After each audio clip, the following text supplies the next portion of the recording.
جب سارا کچھ ہے تو پھر ہماری حالت کیسے بدلے گی؟ جب ہمیں ان تمام چیزوں کا خیال آئے گا، اپنی حالت کے بدلنے کا خیال آئے گا، تو یقیناً ہمیں مسلم پاکستانی ہونے کے ناطے ان تمام چیزوں کو پیچھے چھوڑ کے جانا ہوگا، متحد ہونا ہوگا، زور بازو ایک کرنا ہوگا، اپنے ملک سے محبت کرنی ہوگی۔ بسم اللہ الرحمن الرحیم۔ السلام علیکم۔ امید کرتا ہوں اللہ کے فضل و کرم سے آپ سب خیریت سے ہوں گے۔ خدا نے آج تک اس قوم کی حالت نہیں بدلی، نہ ہو خیال جس کو اب اپنی حالت کے بدلنے کا۔ شاعر مشرق علامہ محمد اقبال کا یہ ایک شعر ہماری زندگی بدل سکتا ہے۔ اس شعر سے اپنی گفتگو کا آغاز اس وجہ سے کر رہا ہوں کہ وہ شاعر مشرق جس نے بر صغیر کے مسلمانوں کو خوابیدہ حالت سے جگایا، جس نے بر صغیر مسلمانوں کو خودی کا درد دیا، جس کی بدولت مسلمانوں میں جوش ولولہ پیدا ہوا، نہ جانے اس شاعر مشرق کا جو فلسفہ ہے آج پاکستانی تعلیمی نظام میں بہت کم دکھائی دیتا اور بہت کم پڑھایا جاتا ہے۔ ہم تمام لوگ پاکستان سے بہت زیادہ محبت کرتے ہیں۔ جب بھی کسی نے ریاست پاکستان کے بارے میں گایا، ملی نغمہ پیش کیا، اس میں اچھے اچھے بول گائے، اس میں ترقی کے راز افشاں کیے، کہا کہ ہم زندہ قوم ہیں، کہا کہ ہم ترقی کے راستے پر ہیں، کہا کہ ہم جیسا کوئی نہیں، کہا کہ دنیا کے صفحے اول کے ممالک میں ہیں۔ منوان اسی طریقے سے ہم قبول کرتے رہے، منوان اپنے آپ کو بہادر زندہ قوم تصور کرتے رہے، منوان حساس قوم تصور کرتے رہے، مگر قوم وہی ترقی کرتے ہے جو حقیقت کو تسلیم کرتی ہے، قوم وہی ترقی کرتی ہے جو اپنا احتساب خود کرتی ہے۔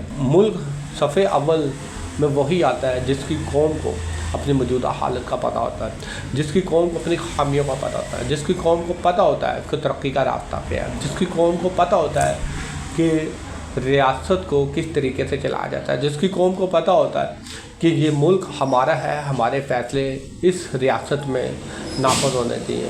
یہ ساری باتیں میں اس وجہ سے کہہ رہا ہوں کہ آج پاکستان کے حالات آپ دیکھیں، معاشی تباہی یہاں پر ہے، قرضے کے بوجھ تلے ہم ہیں، آئے دن بیرون ممالک سے جائز و ناجائز شرائط سے قرضے ہم لیتے ہیں، ہماری معاشی گراوٹ آپ سب کے سامنے ہے، ہمارے ملک میں ملاوٹ ملی اشیاء ہر جگہ پر تو مل جاتی ہیں، لیکن خالص اشیاء کا ملنا بہت کم ہے۔ ہم اپنے ملک میں رہتے ہوئے میڈ ان فارن کنٹری کو بہت زیادہ پسند کرتے ہیں، اپنے ملک میں بنی ہوئی اشیاء پر بہت کم یقین رکھتے ہیں۔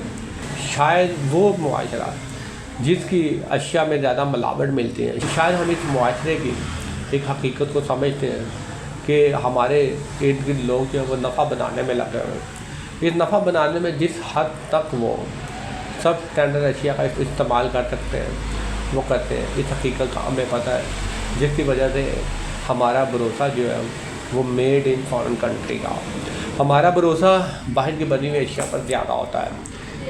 جس ملک کی عوام باہر کی اشیاء پر زیادہ بھروسہ کرتی ہو، اپنے ملک میں بننے والی اشیاء پر کم بھروسہ کرتی ہو، کیا وہ ملک کبھی ترقی کرے گا؟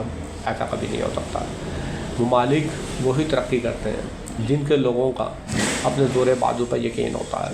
آپ اپنے ملک کے سیاسی حالات کو ہی دیکھ لیں، سیاسی عدم استحکام، سیاسی انتشار ہر جگہ جو کا تو ہی ہے، کئی سالوں پر محیط ہے، ختم ہونے کا نام نہیں لے رہا۔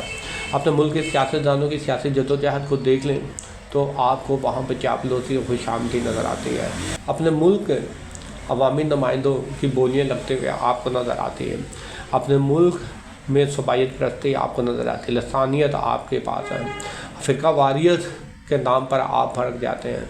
یہ ساری چیزیں اگر آپ کو اپنی ریاست میں نظر آتی ہیں، اس کے باوجود آپ اپنے آپ کو عظیم تصور کرتے ہیں، تو یہ عظیم ہونے کی نشانی نہیں ہوتی۔ کیا پاکستانی قوم ہونے کے ناطے کبھی ہم نے اپنا احتساب کیا؟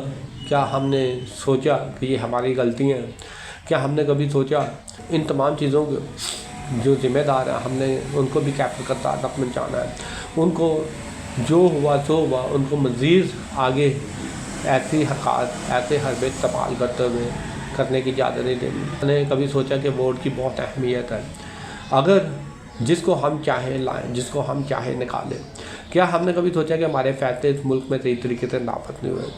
جب سارا کچھ ہے تو پھر ہماری حالت کیسے بدلے گی. جب ہمیں ان تمام چیزوں کا خیال آئے گا, اپنی حالت کے بدلنے کا خیال آئے گا, تو یقیناً ہمیں مسلم پاکستانی ہونے کے ناطے ان تمام چیزوں کو پیچھے چھوڑ کے جانا ہوگا, متحد ہونا ہوگا, زور بازو ایک کرنا ہوگا, اپنے ملک سے محبت کرنی ہوگی, اپنے ملک کو بچانے کے لیے آنی طور پر کسی بھی حد تک جانا ہوگا.